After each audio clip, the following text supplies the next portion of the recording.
Good evening, members of the UICT student fraternity.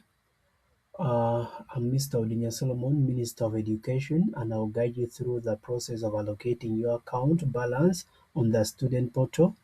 So having logged into the portal, you go and click on Allocate account balance.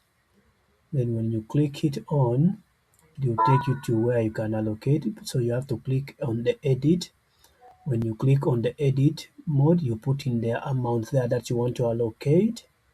After putting the amount, then you can click on allocate. So when you click on allocate, you have to read and confirm that what you're doing is right. Then you click on yes. So when you click on yes, your account will be paid 100%, and that's how you allocate. As demonstrated, the tuition is now at 100% paid and is cleared.